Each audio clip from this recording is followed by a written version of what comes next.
Good morning, good afternoon, or good evening, whatever time it is for you. I'm Cyclone. It's time for more Let's Play Train Simulator Classic. Welcome back to Germany, and welcome to the Mittenwaldbahn. We've been to Garmisch Partenkirchen before, but we've never been south of Garmisch Partenkirchen. Unless you count that one snare we came in from the other line. That would be the Ossenfern Railway, where we came in from Kempten. If you don't count the little stretch we came in on the move in that scenario, we've otherwise never been south of Garmisch Partenkirchen. So today we're going to go south of Garmisch Partenkirchen. We're going to head east towards Innsbruck. This is the longest of the 7 snares in the pack. I'll scroll down just a little bit here. You can see there's another snare there, and then we have the MML there. So the London St. to Bedford, not the Just Trains one, which is much bigger and much more complex. But yeah, going south is the longest of the scenarios. The other two, number 2 and 3, are shuttle services. Number 4 is some kind of replacement service where something's not working. And then 5, 6, and 7 are different services with, I think, freight train. I think the 2016 is a freight train. So that's the information I have regarding those scenarios. The railfan ones appear in the middle because the accented O comes after the R, apparently. So, yeah, we're going to be starting with the 442, which is a train I am very, very familiar with and appears a lot in German scenarios, I guess you could say.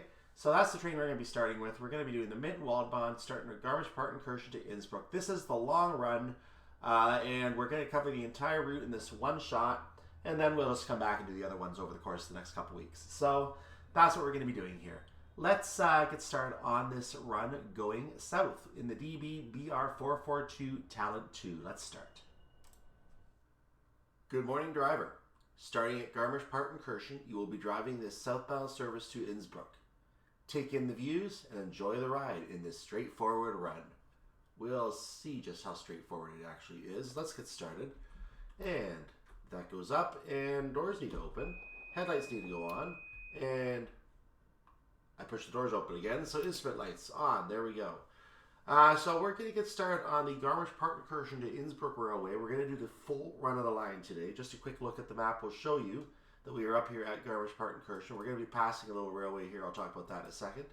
And that's just basically a straight shot. There's not really any diverging lines, just a straight shot until we get to Innsbruck down here. There's Innsbruck Westbahnhof, which is where the kilometer markings are going to go. And there's the Innsbruck HBF where we're going to, and the line continues to the north. So that's what we're doing today. You notice the passenger pickup has completed, so we're just waiting for this guy to come in. We can move those, so I'm going to go ahead and get started. But we just can't go past this red signal yet. By the way, these signals are bugged. Oh, but this one works. This one works. This one denies you access. But there's one later on that is actually bugged and allows you through. I think it's a problem with Austrian signals. It doesn't apply to German signals. They work fine. Green, thank you. So now officially leaving Garmisch Partenkirchen. Our first stop is going to be at Klais. We're going to be going via the Kaltenbrunn checkpoint here. That is actually an old station, so we're going to see the area. The station, I think, has been demolished. Buildings, of course, are still there, so we're going to see the area as we go through. So I'm going to go ahead and cut my speed here for a moment and just look out the window, because I'm going to show you the line that's going off to the right there. That line is actually a railway that does still exist. That is the Ossenfern Railway from Kempten coming in. It does not actually continue in any way in any DLC, so that is actually a railway we're never going to actually get to go down. We do come down that railway the other direction, entering Garmisch Partenkirchen on a scenario back in that route. I either put speed back on, we're losing a lot of it now on this uphill, so that's basically what that is.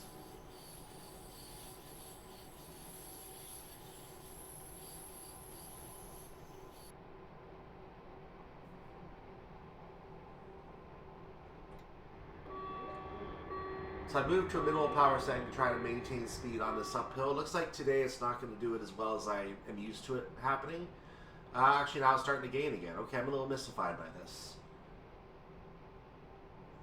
Oh, I can go to 60 anyway. Okay, that's probably why I'm mystified. I can still go up to 60. That makes sense.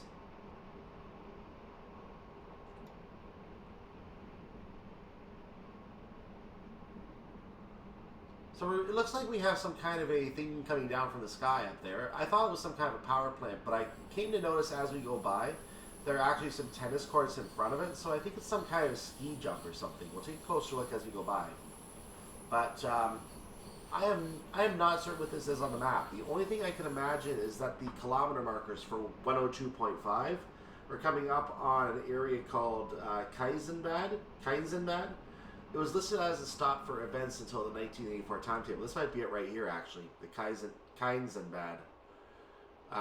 So that is actually the station. You saw the T marker, so that is definitely a station platform. It is not used anymore. It's an abandoned platform. If I go to the map, you're going to see there's nothing there for a platform. So that is an empty area. So let's go back to this window now. That area, I think, is related to the events thing. I don't know what it is. But there are tennis courts around there too. You see one right there on the lower section there. So I'm not sure. If anyone knows, tell me.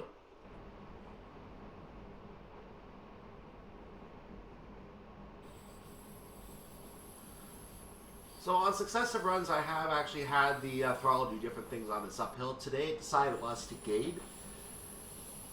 If you're lucky, you're going to be able to throw that throttle on. It's not going to do much movement at all, so you're going to have a perfect speed. But I'm going to have to do, unfortunately, some slight adjustments as I go because I'm going to otherwise be caught speeding. So I'm going to have to adjust it as I go. I have the one that can put you in danger today if you have it on for too long. Oh well.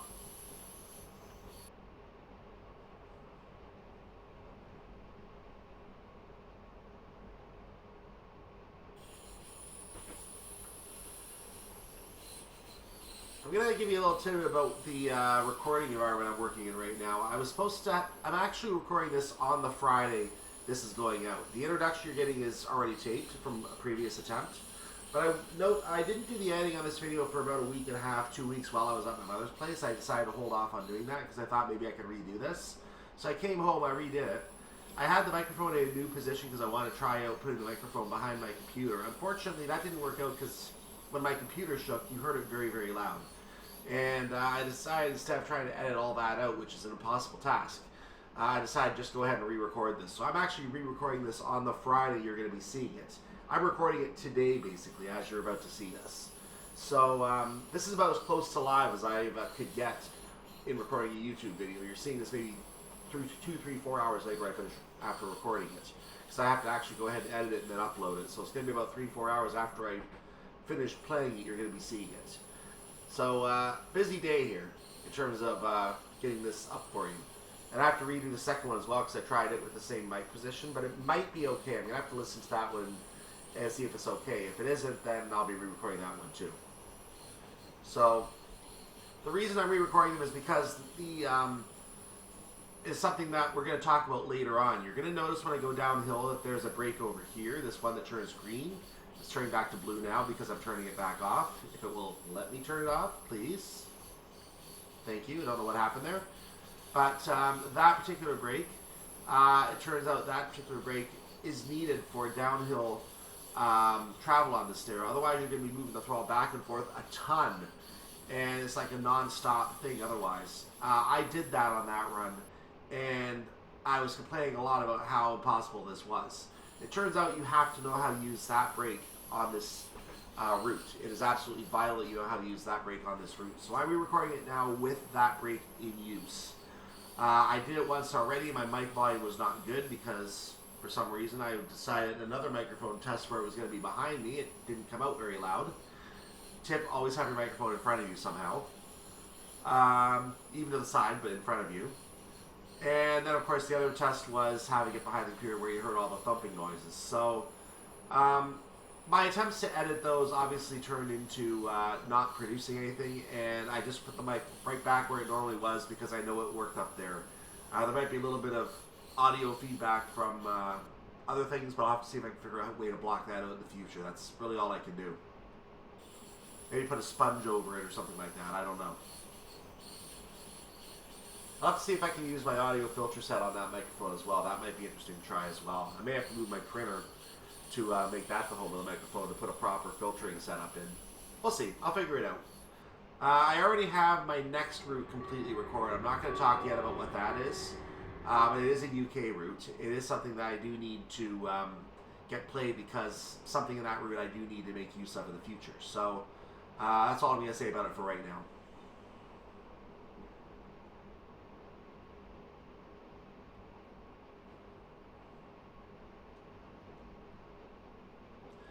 Let's poke our head out the window as we come up towards Kaltenbrunn. I'm going to lower the throttle slightly as well so we don't start speeding while we're doing scenic looks. Let's hit the capitated by signal. Excellent. So here's the Kaltenbrunn area, some buildings here. One of these must be the station building. I'm not sure which one, but it has to be in this area. There's some logs.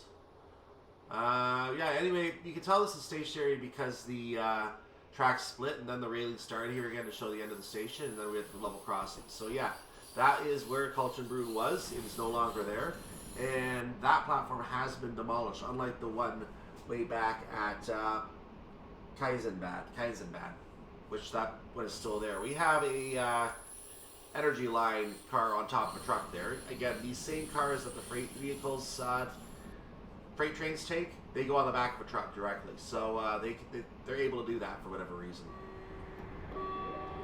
I've heard in the United States BNSF they actually do exactly that. They take it right off the train and they put it right on the back of a truck, and the truck goes where it needs to go, an hour away off the tracks, and boom, you got your stuff at your place.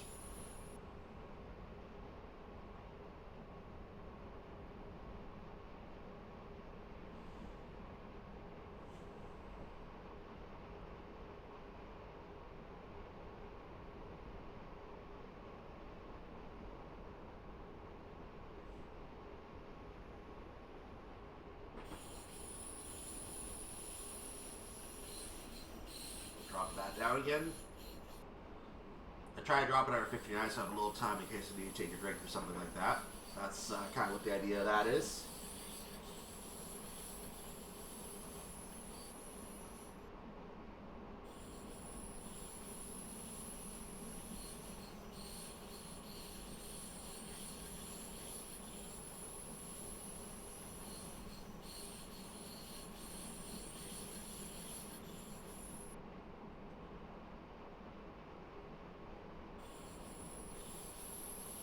I had a nice couple weeks with my mother's. I got to watch a lot of television, which I was not, did not know there was that much television I needed to watch. But I got to watch some stuff. I don't have TV where I live. I don't subscribe to Netflix or anything like that either, so I don't have literally anything to watch except for YouTube where I live. So I was getting to watch some TV shows, some cooking shows and things like that. And I am kind of into those competitive cooking shows. There's some that are a little more boring in their presentation. I don't really like those, but I am into those competitive cooking shows where chefs compete against each other to see who can make the best dish that day or whatever the case may be. And there were a couple I'd never seen before that I actually managed to find on the PVR. There's one that actually takes a home chef and puts them against a pro, which is quite interesting, and that's a fairly new show. So the home chef is not expected to win. As long as one person likes their dish, they win. They're the winner. But yeah, it's kind of interesting how that works.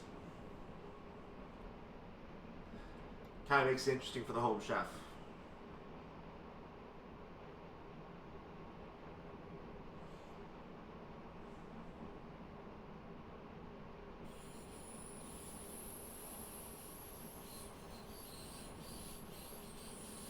The funny thing is, I'm not a cook myself, and I have no idea how to make any of the dishes that are on those shows. I just like seeing some of the food they come up with. Then we have a theme of something like squash. It's like, okay, whatever. Now, I keep missing every single time we go to a 70 speed limit in this section of the route. I always miss it. I don't know when it happens. I've never seen a sign for it.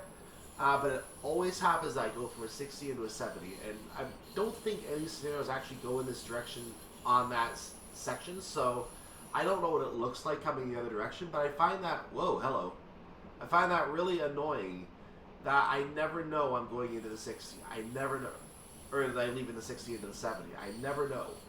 So I'm going to say that's a problem with the way the route is set up. I'm sure it's never going to be fixed by now, but it is a problem. I don't know why it's like that. You just have no way of knowing. But in any case, we're on time anyway, which is why I've never really worried about it. Since some Since I'm perennially on time, it's not an issue. You saw a signal with a different indication up ahead. I think that's saying the limit is 60 at that signal. I don't think it's a 40. I think 40 is a different one. I'm just letting the train coast right now because I'm going to have to come to a stop anyway.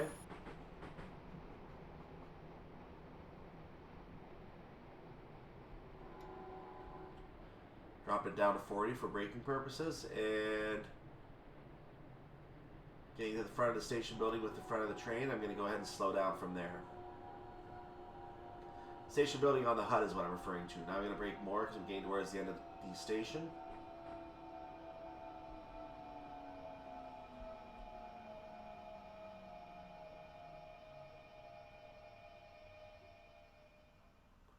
That'll do nicely.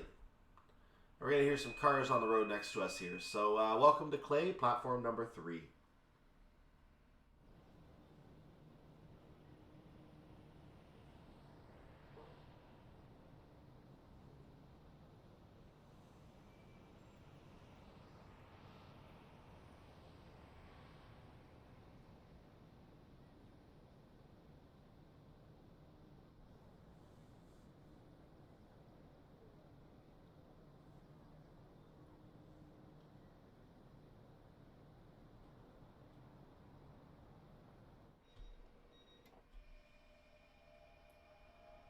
Leaving Klais, we're going to get that T at the end of the platform out of the window, which is actually a passenger with his arms out. Just a little information if you don't know.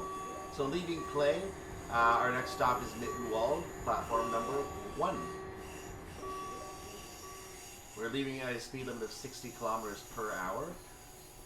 Little note as we go, 60 kilometers per hour. It's not 60 miles per hour. We should set up a swear jar every time I say miles, because most routes that we do are in miles. But that's because I haven't come to Germany or the Netherlands or anywhere like that very much. So those are all kilometers per hour.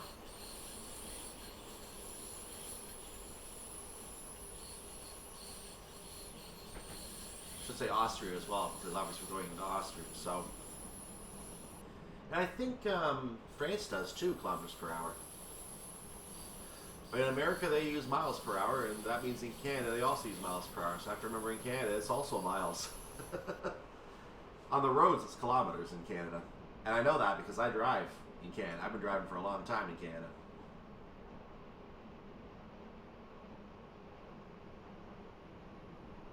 If I were to ever lose the ability to drive, I probably would go into some kind of depression, because that's one of my favorite things to do when I have the ability to do it. Having that control to go where you need to go, where you want to. Very, very important for me. In any case, we are now hitting our 60 kilometers per hour again. We are going to have to drop to 40, so I'm not going to try too much to maintain 60. I will do it once here, get down to 59. But when I have to bring the speed back, I'm going to probably drop it for the 40 right away.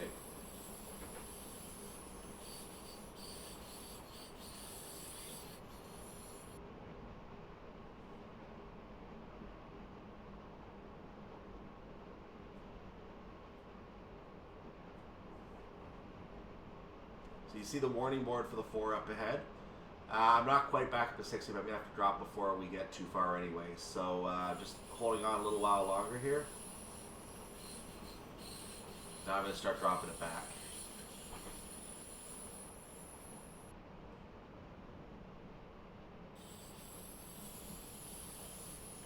Put a little bit of a brake on to speed it up. This should... That's not going to do nicely. Okay, let's hit the brakes on. We lost the uphill assistance there, so now I had to bring it down manually down to 40.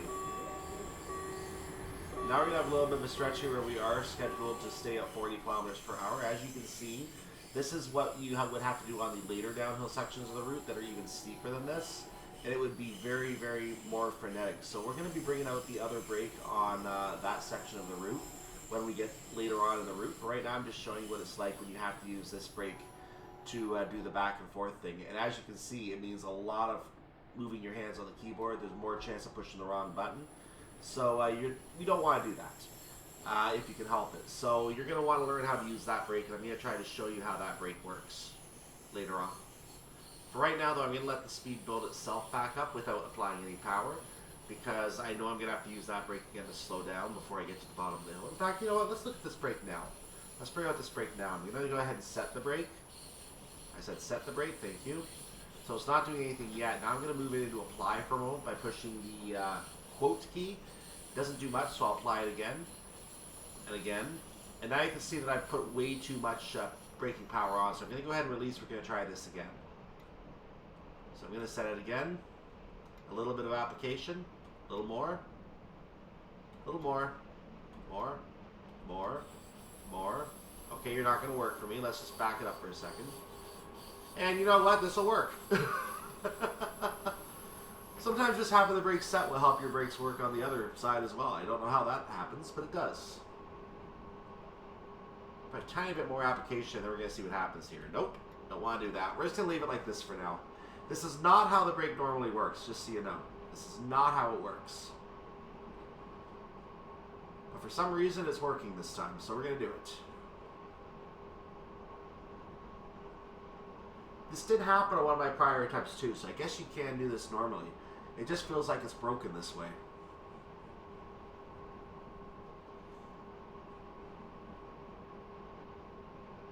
Because what's funny is if I release that green brake completely right now, I'm slowing down faster than I am now. I'm slowing down at a much faster pace. I don't know why it's doing that. I honestly don't. Let's go back into coast for a moment. I'll try to apply a little more brake. And now I'm losing too much. I have to put minimum power on if I want to push against it.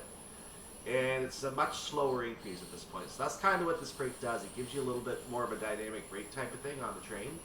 Then if I go back to coast, it's going to just suddenly drop like a stone again, which it normally wouldn't because we're downhill. So it does obviously affect what you can do here. And I'm not a fan of this at all right now, so yeah, that's doing a little bit of a braking there. So yeah, you can see that doing this on a downhill section at the other end of the route is not going to be fun, and we're going to try the best we can to try to find a good position where we don't have to worry about it too much. That's what I kind of want to do. So I have a procedure in mind for how we're going to try and do that.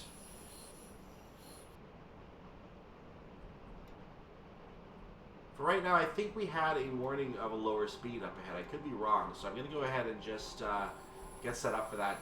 We're getting to the bottom of the hill, so I'm going to go ahead and release the brake. I think this is a 50, and yes, there's the 5 saying this is a 50. So at the next main signal, we have to be going 50. At most. We can be under it, but we can't go above it. So there's our 50 now in effect.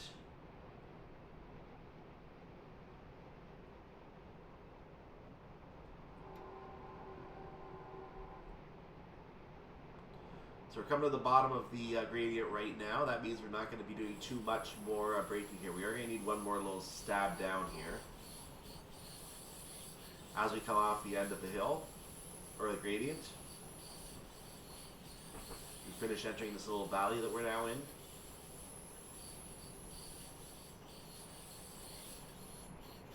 Flashing green with a 6. So we're going to be able to go 60 after this signal. After the main signal, not the... We're still at 50 right now. After the main signal, we can go 60 again. We have to be 50 for the station. And you notice the signal just came up ahead. The sign just showed up. So I'm going to assume the train here, number 1025, must have just come in. Because the sign for 60 just showed up ahead. So that must have been a junction change on the track up ahead. You wouldn't know that driving forward. That's something you can only see when you have the map up, so, or when you have the HUD up, or the map, which kind of limits the rest of your abilities. So, yeah, a little omniscient thing we could see there. I'm going to go forward just a little bit more.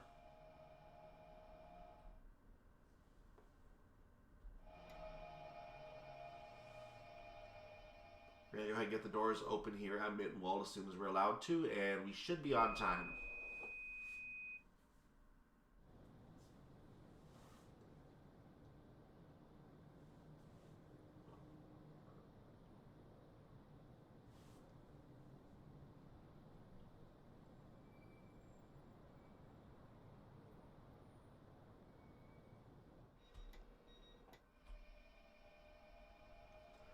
Leaving Mittenwald, we are going to be leaving Germany in about 5 kilometers from now as we head towards Schamitz.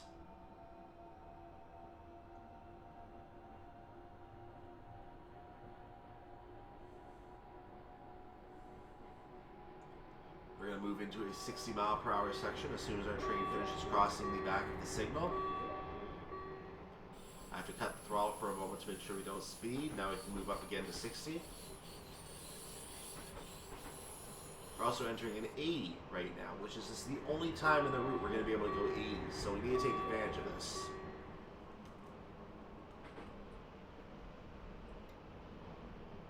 Here we go.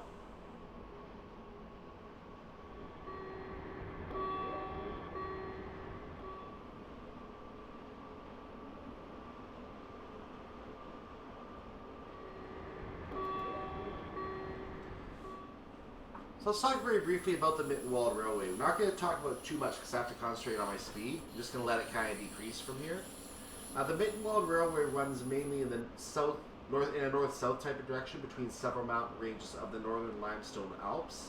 For example, it runs from the Inn Valley from Innsbruck via Hochzirl and past the Zerlerberg mountain to Seefeld, which is one of our stops. I'm starting to speed, so let's cut that back. Seefeld. It goes to the Meiminger Mountains to the west and the Carwendo Range to the east, I think, of the Seefeld area. So we're going to be approaching the Meiminger Mountains very soon is what I read that to mean. Let's hold speed for a little while.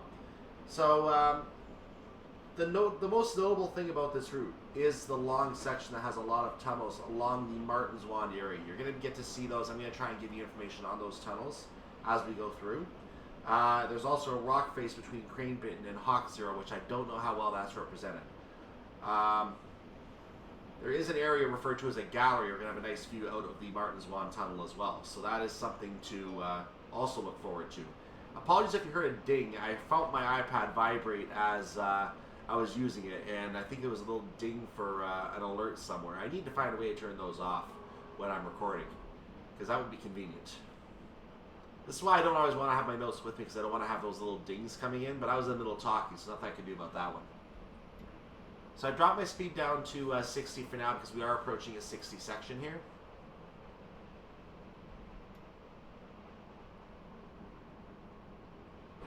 This is why I'm not giving you any more information for right now. There is more I want to talk about in the history. Okay, so now that I'm a little under control here, the engineer and contractor of the route was Joseph Riehl, R-I-E-H-L, and by the way, Joseph is spelled exactly like my grandfather's name. No, there's no relation, it's a different last name, but he was the one who presented the proposal in the late 1880s. So that's who made the route, and you can look up more information on the route construction and such on the Wikipedia page for the route. One of the things that I do want to talk about is the 1976 Winter Olympic Games. Ooh, I almost sped.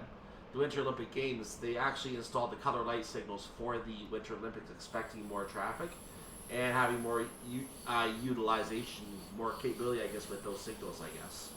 So obviously those color light signals are used on railways all over the world now. So they do provide much better access, I guess you could say, than those semaphore signals. We need to get ready for a 40-kilometer-per-hour section here. So we're going to do that. You can see the 40 coming up here. That signal indicates we are going to be going 40 at the signal. I'm lowering the speed a little bit right now. I'm just going to go ahead and coast for about 50 for right now. I am showing to be significantly early at this time. We're going to cross from Germany into Austria at the 123.5 kilometer marker, which is about 3/10 of a kilometer away. No, sorry, it's 5/10 of a kilometer away. I can't do math apparently.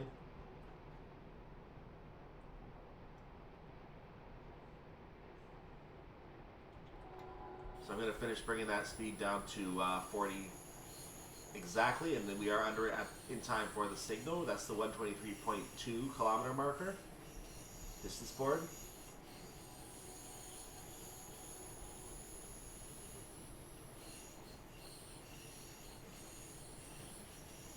So a little annoying having to do it this way, but we have to. There's the 123.4. Let's go ahead and poke our head out the window as we cross into Austria. We're going to leave Germany right here. This is 123.5.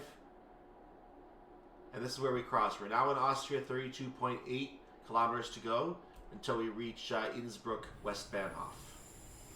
And about another About another 1.3 after that to get to Innsbruck HPF, which is our final destination. So as we continue along, I guess you could say 32.6. That means we have 33.9 kilometers to Innsbruck Westbahnhof.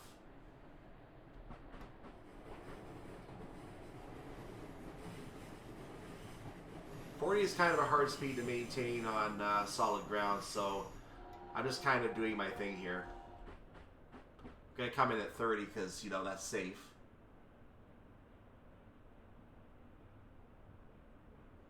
And we have the time to do it, so we're going to be sitting here for a moment. Since we're going to be sitting here for a moment, I'm doing a bit of a slowdown to get down to 10 as quick as I can. I'm just going to coast at that point.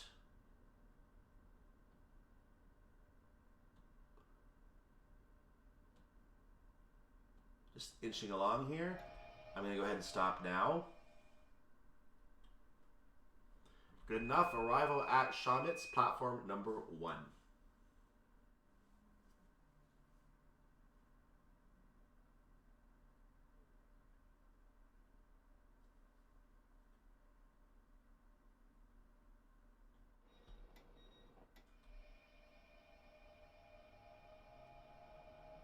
Leaving Schamitz. Our next stop is Seefeld in Tirol. We just entered a 50 km/h section here as we left the station.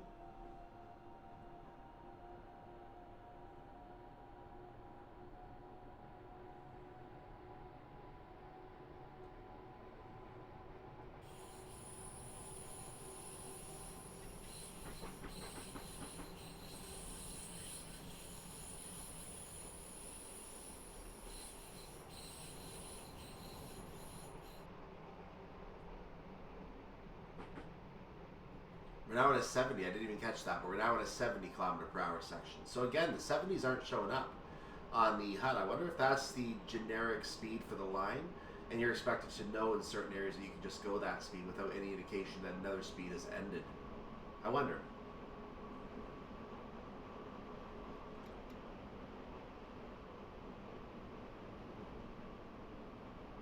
I'm holding right now 69.8, which is really nice.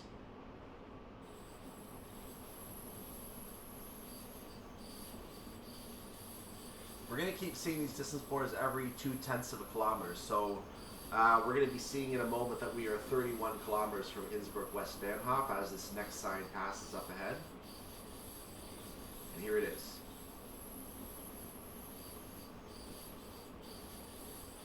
And when we're going through the Martinswand tunnel network, we're not going to really see them inside the tunnels. We're going to have a few kilometers with no markers, so we're just going to have to know where we are during that segment.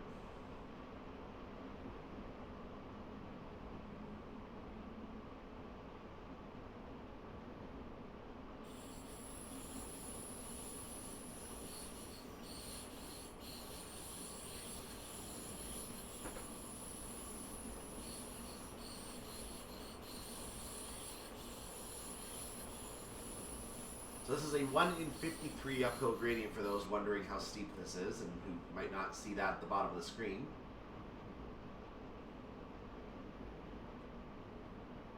And I'm starting to approach the top end of the 70-71 range, so I'm going to need to cut my throttle back just a moment. And I'm going to kind of turn it back on there at 69.5. So that'll give me a chance to increase slowly again for a while. Definitely okay to have these smaller sections of increase. The larger ones are a little more annoying. The ones where you have to go very quickly.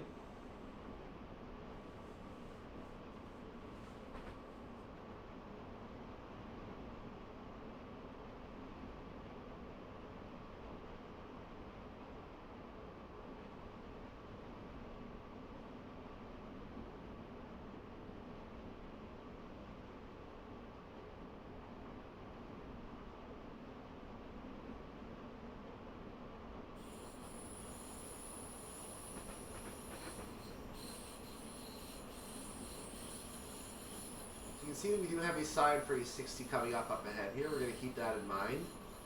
We're passing another station, by the way. I lost the name of the station. I'm going to give it to you again in a second.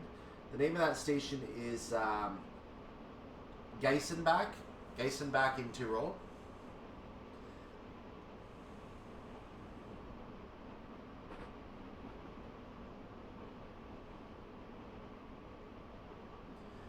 We do stop there on a later journey, so that is going to be something we are going to see at a later time, just not stopping there on this particular train pattern.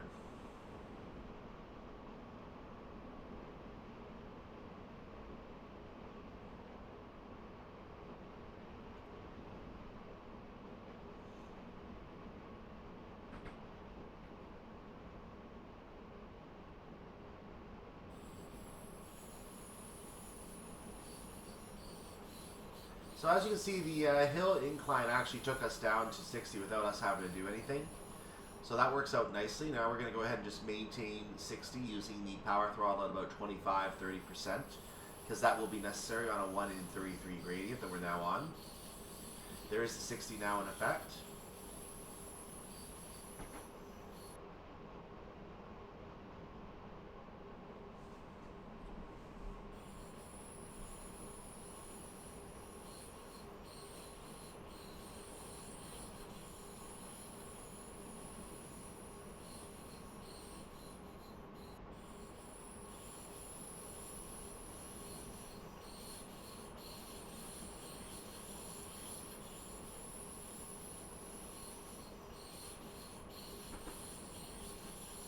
And this is uphill most of the way. On both sides of Seefeld in Tirol, you have to climb uphill to reach it, no matter which way you come from. So it is at the top of a plateau. The actual elevation is 1,182 meters above sea level. It is one of the higher sections on the route. In fact, it's the highest one that I have recorded. As when you get down to Allerheiligenhöfe, close to Innsbruck, that's listed as about 631 meters above sea level, which is significantly lower. That's about a third of the about half, almost, not quite, a little more than half of the height shaved off. And then at the other end, Garmisch Partenkirchen is 708 meters above sea level. So Seefeld in Tirol is about as high as you can get on this route. There might be, I was going to say there might be other sections that might be a little above it, but I don't think they exist now that I'm about to say that out loud. Gießen back in Tirol is 1,019. Reith is 1,120. So yeah, it's downhill from Reith all the way. So there you go.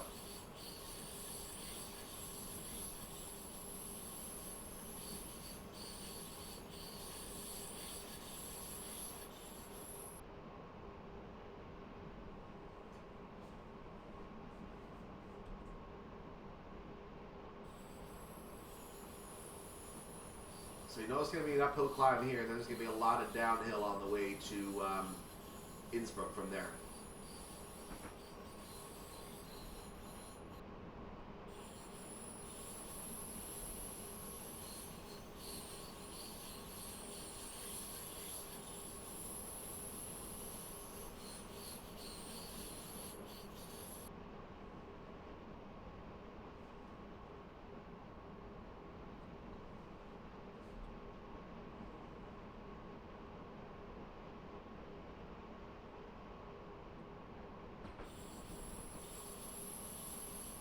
Sure we don't speed here.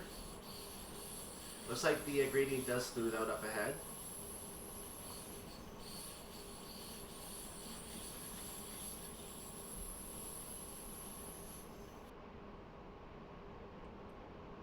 We just passed, by the way, Seefeld Play Castle a little further back here. That's the Seefeld Play Castle platform. It is no longer an open platform. There's no passengers there. There's no services there. It does not show, just like the other one way back near Garmisch, that does not show up on the map as a platform you can use. It is not a stop, so we're not going to be using it.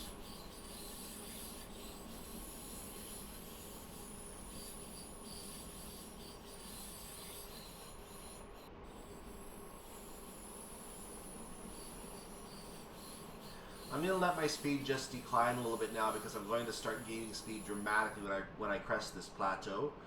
So you're going to want to keep an eye on that HUD where it says I'm going on a 1 in 33. That's going to quickly drop into the hundreds, or rise into the hundreds, I guess you can say, and then eventually flatten out, and my speed will just start shooting up. That's when I have to take my power off. So as soon as that starts to change, I'm going to move to minimum power. Just put a little on for no reason there. So as soon as that starts to change, I'm going to move to minimum power, and as soon as I seem to be gaining again, I'm going to move to a coast until it settles out.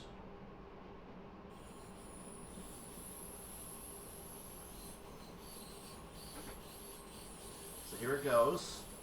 I'm off to minimum power. Actually, I actually have settled out to even ground, so I can actually go ahead and go up now. And I'm now at 60, which is where I kind of want to be. I did see a distance signal. I don't think... I have the time, so I'm going to go ahead and play it safe. I don't think we need to change for this signal. I think it's all green from here. Let me just see what it says. The next distance signal should be coming up. It is going to tell us nothing. Okay, the signal is saying that we are green. That is the main signal, but you saw the 2 yellow lights below that. That means that we have a red signal at the end of the platform. We cannot overshoot the platform, because the signal is right at the end of the platform.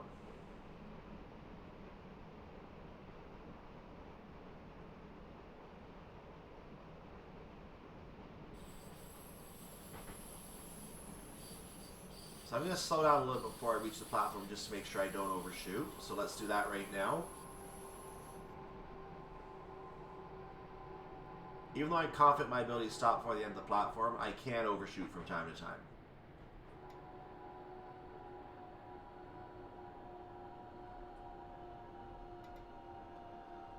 Since I have the time, I might as well play this safe. So now we're fully in the platform. We can stop anytime. I am going to try to crawl to the end of the platform, because I have the time to work with. That's not exactly a crawl, so now I'm just pushing that brake on.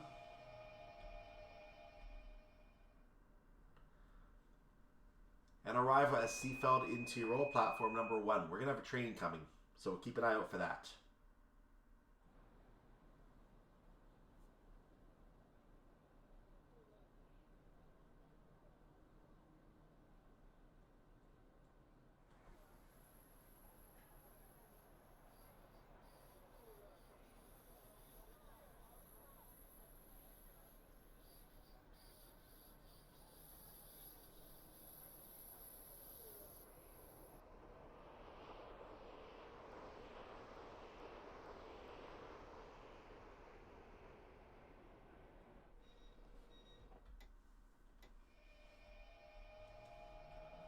Leaving Seefeld in Tirol, our next stop is Reith, spelled R-E-I-T-H, Reith.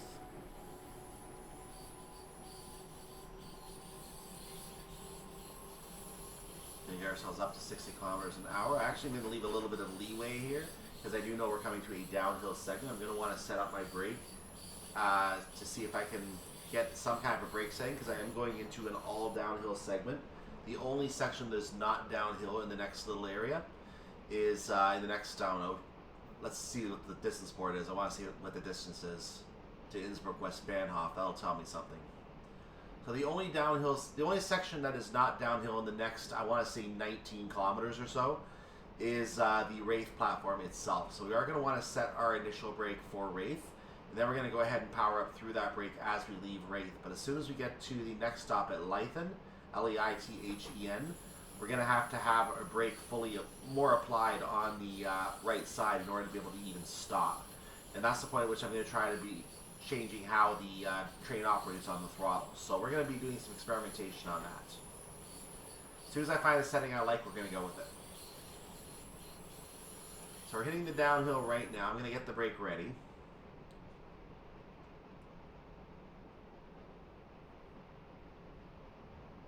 We're currently about a minute and a half early, so we're okay for time.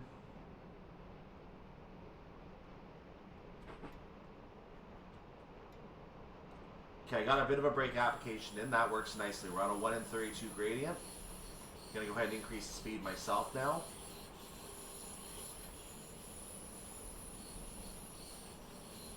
So I'm at 59 and a half.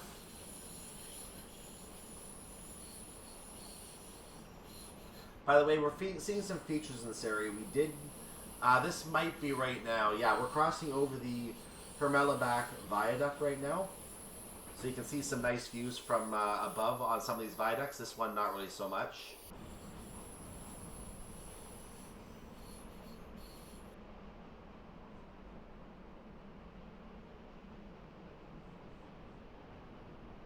You can see Reith up in the distance. As I said, it is flat ground in Reith. It is the only platform in the next 5 that is level. And we won't have level platforms again until we get to Innsbruck, Hötting, at which point we're in the last few stops of the journey. So this is the part of the journey that stresses me out the most, because I have to figure out the best setting for my brakes every time I come through. The train operates differently every time. I have to figure out the best setting every time.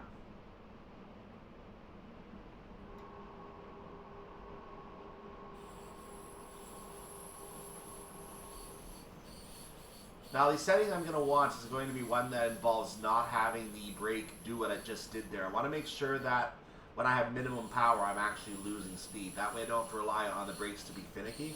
I can just use minimum power as my way of braking. Even if I have a 40% losing speed, I'll take 40% losing speed. That is acceptable.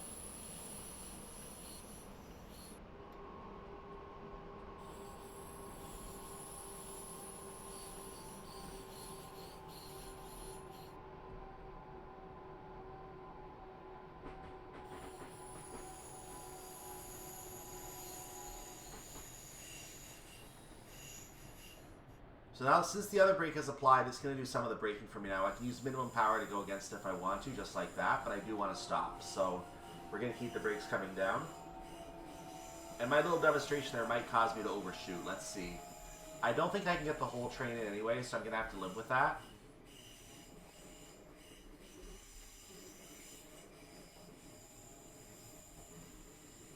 I'm getting as much of it in as I can. That's going to have to do. So arrival at Reith, platform number 1.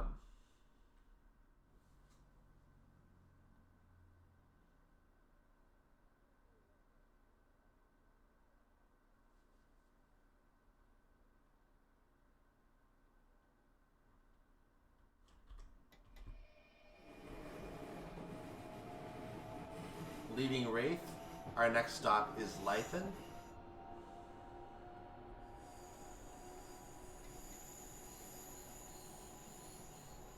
We're going into the major downhill segment, and just by instinct I went ahead and released that brake, so I'm going to have to reset that now.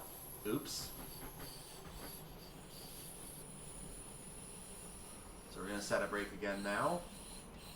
That'll work for now.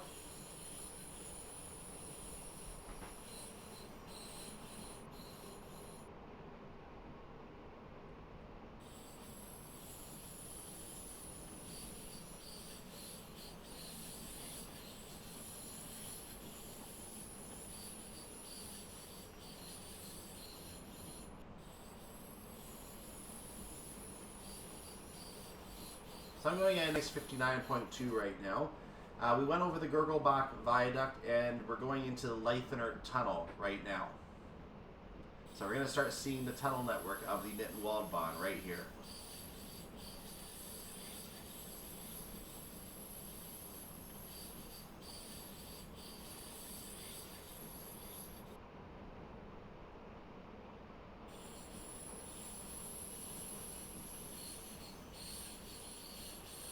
Coming up on Leithen up ahead here, we are going to have to increase the brake on the right side on the HUD in order to make this stop. It's not going to be possible to stop otherwise.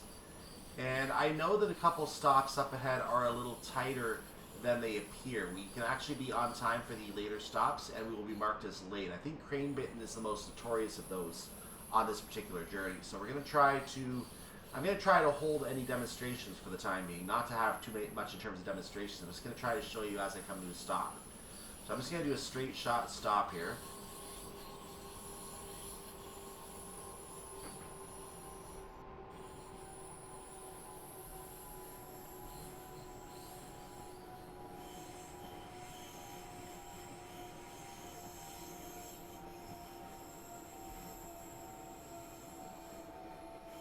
So as I get the full train in, you're going to notice that the train does not want to slow down anymore at a certain point.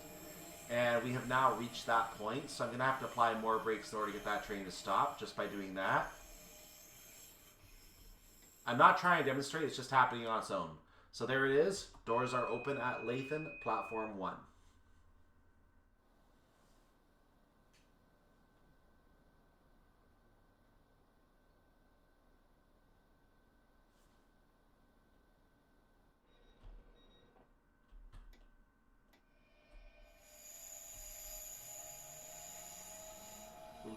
Leithen. Our next stop is Hochzirl. You may have noticed I started the train against the brake there. And the reason I'm doing that is A, because this train is super friggin' powerful. And the other is because I'm going to try to learn what kind of throttle I need to be able to proceed with that brake applied. And the reason for that is because I know I'm going to need to keep that brake power applied when I make my stops. So now I'm trying to operate this train in a different way than I did before. Moving back to 35% throttle, I'm gaining speed very slowly. 30% throttle, I'm holding very close. I'm gaining slightly. 25, I am losing. So now I know where I need to be. I'm going to go ahead and move up to 40 for a moment. Bring it back to 30 for the slow increase. And we're going to go ahead and get ready to enjoy the lovely tunnel structure on this side of the route.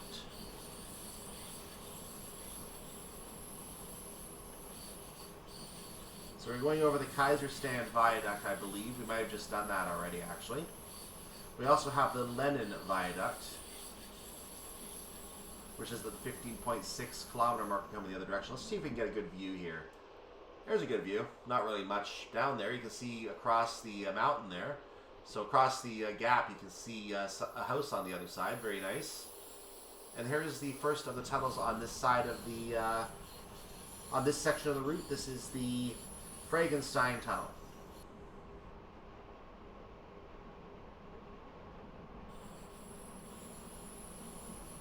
Whoa.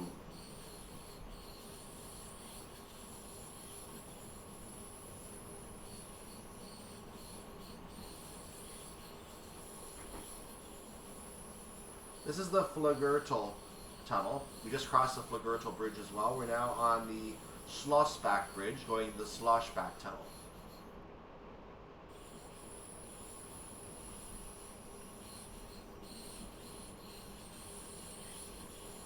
The Schlossbach Tunnel is a 721 meter tunnel, the longest in this section of the route. But definitely not the longest on the route, not by far. I think it's the second longest, maybe the third.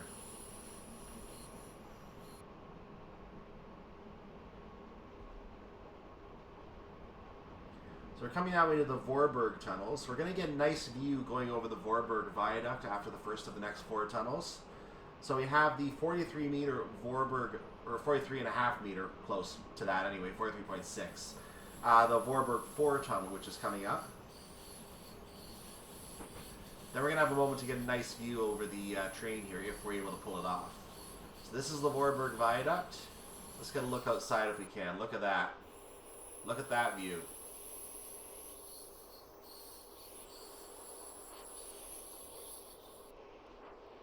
Have to enjoy these views while you can, ladies and gentlemen.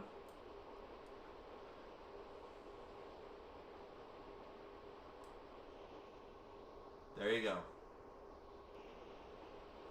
So now going into the Vorburg 3 tunnel. We still get some nice views out of here too. 13.4 kilometers to go to Innsbruck Westbahnhof. That means 14.7 to Innsbruck HPF. This is the Vorburg 2 tunnel. And now the Vorburg 1 tunnel as we approach Hochzirl.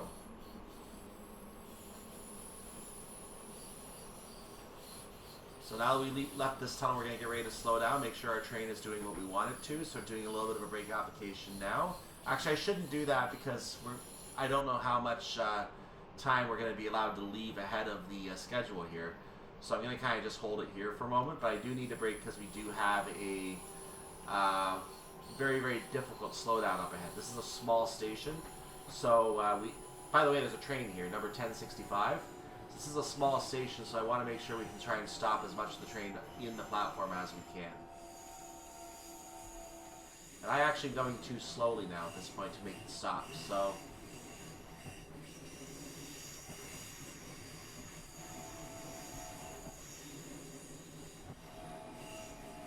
Now the doors are not all going to show to open because sometimes there are bugs on the platforms, but we are going to go ahead and make our stop here anyway. And that'll do. So arrival at Hochzirl, platform number 1. You can see the 0.1. That's going to be parentally there for a moment. We're going to look like we're moving.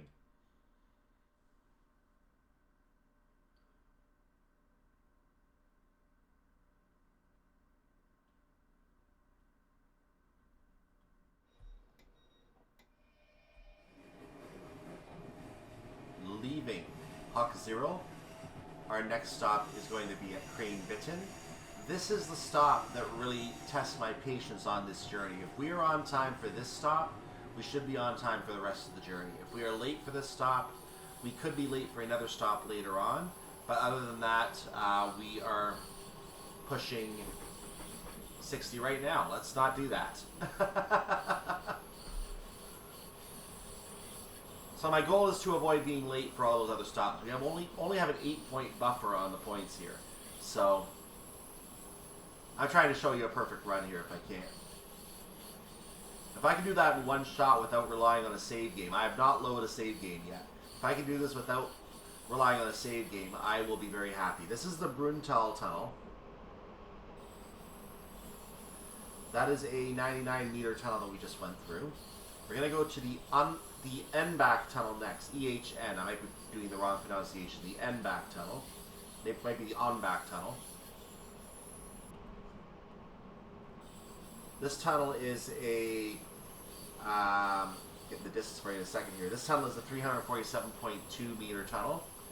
And then we're going to come to the granddaddy of them all, the Martinswand tunnel. Now, on this route is combined with another tunnel and another feature later on as an even longer tunnel. It's going to look like a 2.2 kilometer tunnel, but the actual Martinswand tunnel is 1.8 kilometers, 1,810 meters in length, and the decimal's kind of irrelevant when you get to that kind of distance.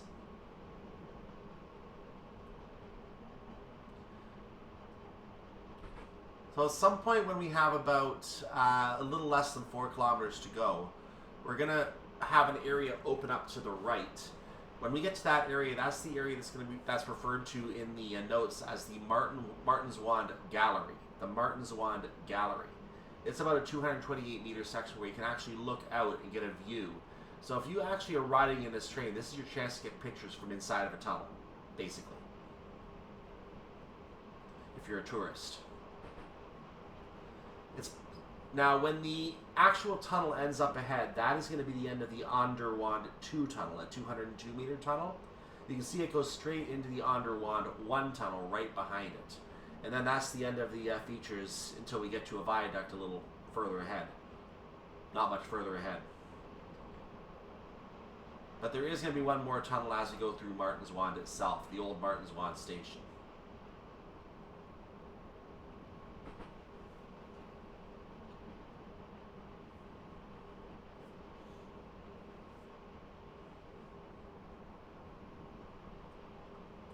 So I'm curious now if I'll be able to stick my head out the window right now. I don't know if I can or not. Let's try to find out in a second here once I get close to the section.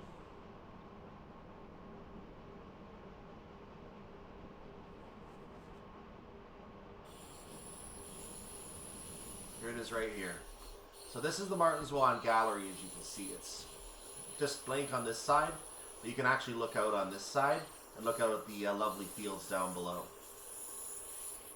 And then eventually it goes back into a full tunnel again, just like that. We can actually keep our head out the window as we go through this tunnel, interestingly enough.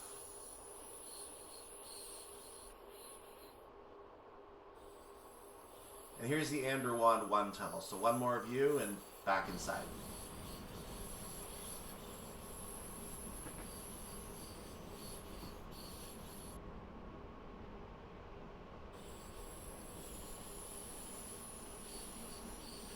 So now we're going over the Finstertal Viaduct.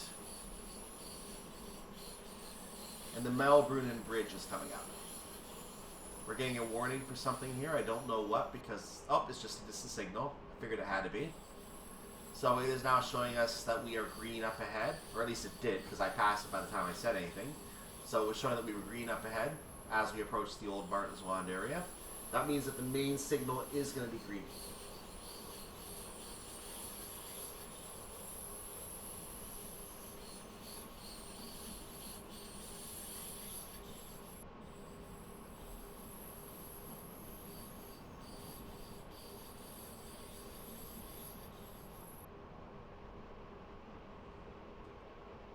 Supposedly the Heckenberg Tunnel is near Martinswand.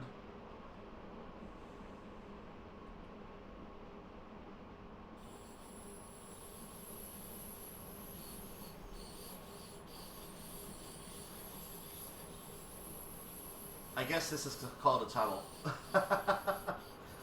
Only a 26-meter tunnel, so I guess it counts.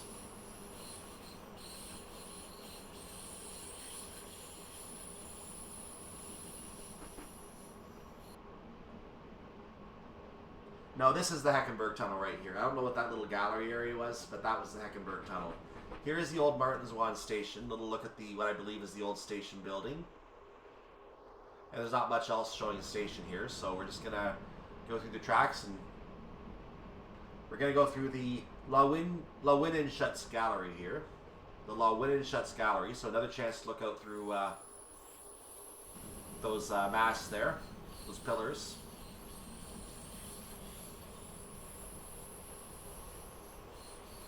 You can see Kranebitten coming up here.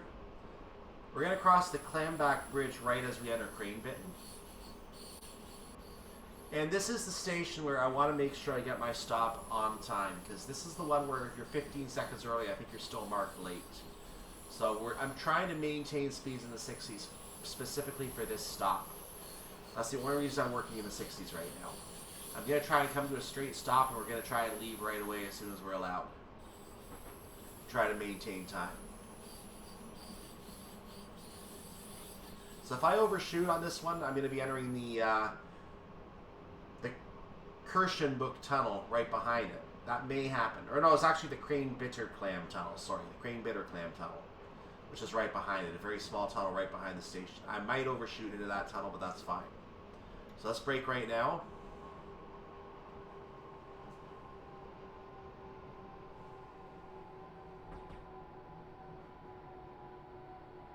I'm not even going to worry about getting the entire train on the platform here. I'm just going to make the stop and go.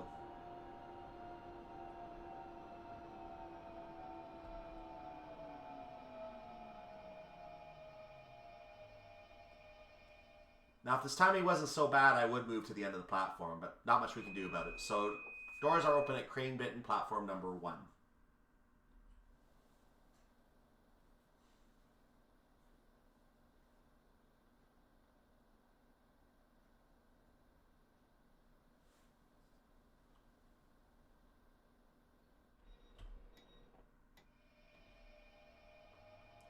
Leaving Kranebitten, our next stop is Allerheiligenhof. Or Allerheiligenhof, however you say that. I'm going to go with Hof.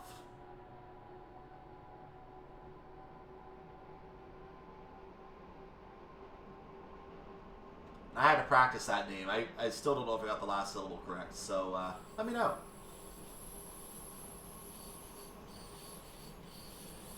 I might have to research that more myself. So we're getting up to 60 again as quick as we can.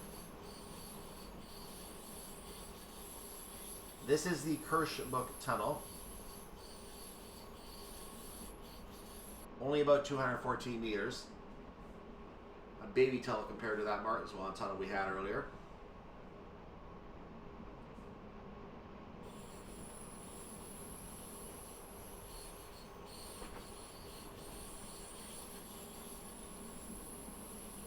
I guess more like the Martinswand tunnel is the grandfather, he's the wise guy. The 100-meter tunnels are the parents, and the other ones are the children. I guess you could look at it as a family of tunnels. The children are just all over the route. There you go. They're off playing.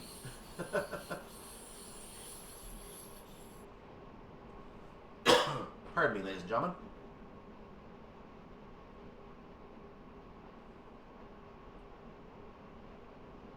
So Allerheiligenhof, 0.4 of a kilometer away, 4.2 kilometers to Innsbruck Westbahnhof, which is 2 stops from now.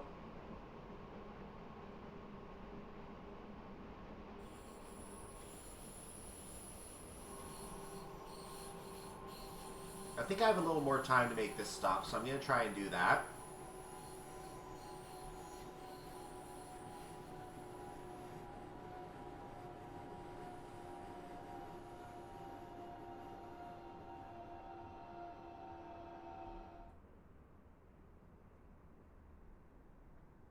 Yep, that brake's doing a good job here. I like that brake right now.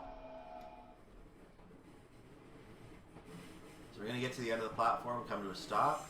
And that will be that. Okay, the sign has disappeared, so I do want to stop now. And arrival at Allerheiligenhöfe with our perennial 0.1. Notice I'm not getting close-ups of the train right now, because it will show to be moving.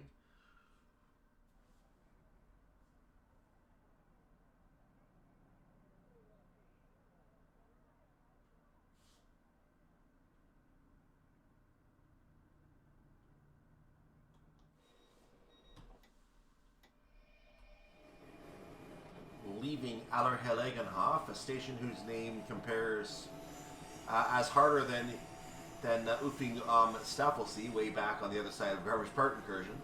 We're on our way to Innsbruck. We're going to keep the brake on for right now until we get to the bottom of the gradient.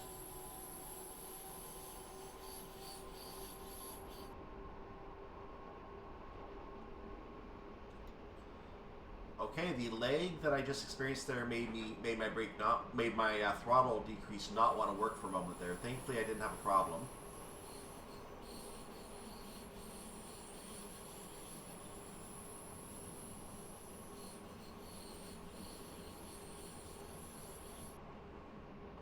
We got a warning for a distance signal saying that we're just going to be going 60 up ahead, I believe that means. I always get nervous on this one though because we're coming to the end of the downhill section. Though I'm going to actually ease the speed off slightly. I'm going to regret doing that, but I'm going to ease it off slightly just to give me a view of the signal ahead out the window.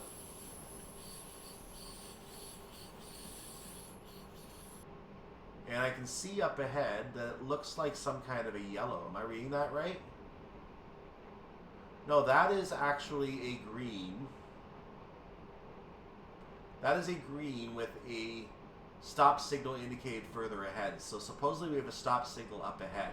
That means that this is a green. We can continue at speed here.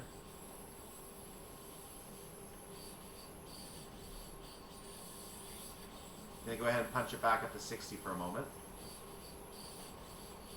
You can see that we're probably going to be pushing our timing on this one. So I'm going to go ahead and do a full stop at this station as well. In fact, I'm going to keep the brake applied for right now. We're going to do a full stop at this station.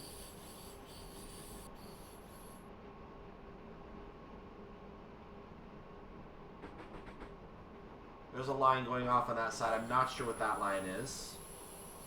Actually, I think it's just for the station. Never mind, it's for the station. Let's hit the brakes. Make sure that we're on time for this stop. I'm coming in way too slowly now, so we're going to keep going.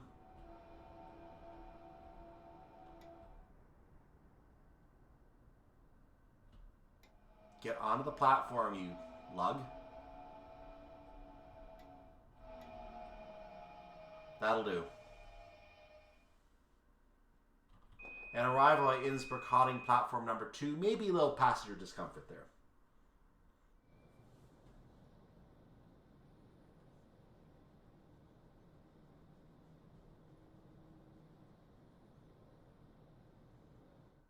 So back in the cab of the BR Talent 442, let's take a peek ahead. You can see the red signal up ahead. I'm going to show you a bug. If I hit tab, we're approved to pass the signal. We're not going to do that, however. And I'm going to go ahead and go forward a little bit just to show you why that is. I can take this brake off, by the way, so let's do that. I'm going to go forward a little bit here.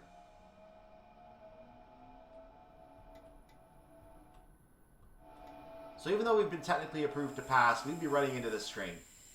We'd be running into that guy. That is train 1085. He would not appreciate it that much. So these signals are bugged, ladies and gentlemen. And now we're going to get our actual clearance to pass. So there it is. Leaving Innsbruck Hötting. Our next stop is Innsbruck Westbahnhof. I do actually have a clip of leaving the station early enough that I was actually able to collide with that train. I have a clip of that. So it shows how bugged that signal is. Also, if you do pass that signal at red, it does not end your game, which it should.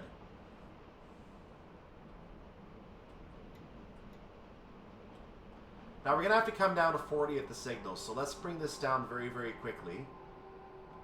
The 70 up ahead means nothing. 40 is the signal speed.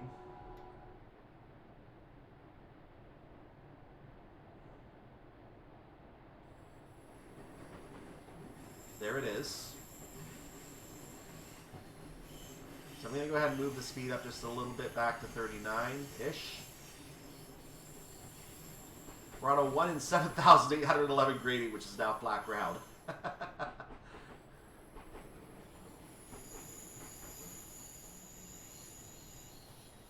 little bit of lag there, you may have noticed. Innsbruck has a lot of assets to load in, so as they load in, we have a little bit of lag on the outer reaches. That 70 that we would have been passing has disappeared. Is that train over there marked for anything? No, we just have the... that's an idle stock, so that doesn't do anything. Good to know.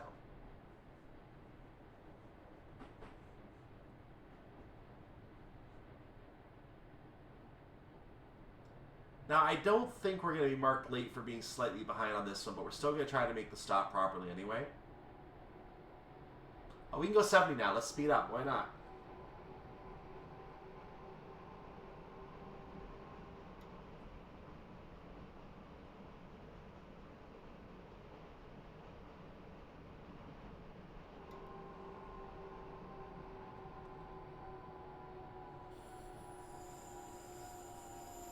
I don't think I did that properly. I'm overshooting badly. I'm going to overshoot. You saw him before the signal, but I am overshooting. I don't have time to back up, unfortunately, so they're going to have to live with it. Passengers, back up. We're at the end of the main railway at Innsbruck Westbahnhof. Doors are open.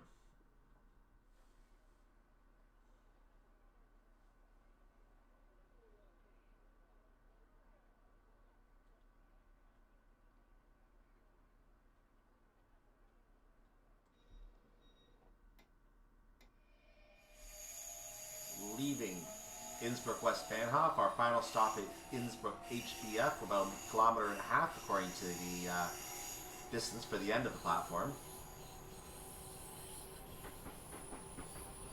We have a 60 coming up, so we're not going to do anything with this 70 that we're currently under. We're limited to 60.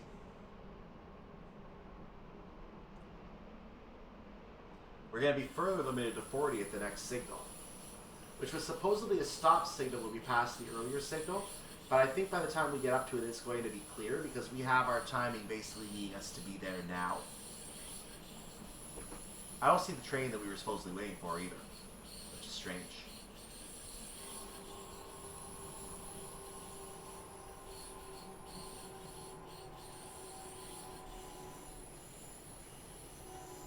So my speed is down where it needs to be.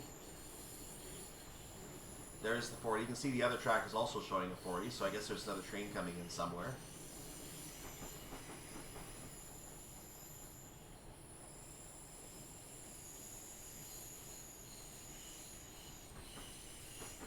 We're just going to casually come in now.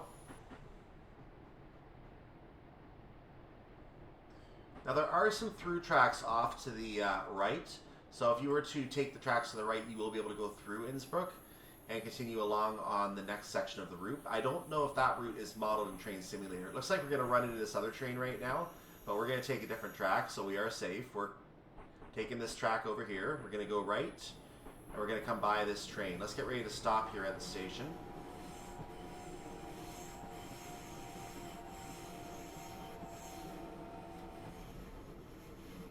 I might have come in a little too slowly there. We will deal.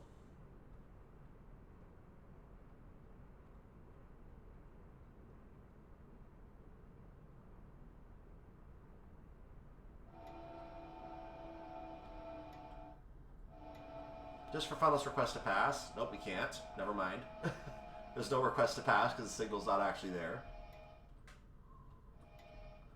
I'm just inching forward now to get as close to the buffer as I can.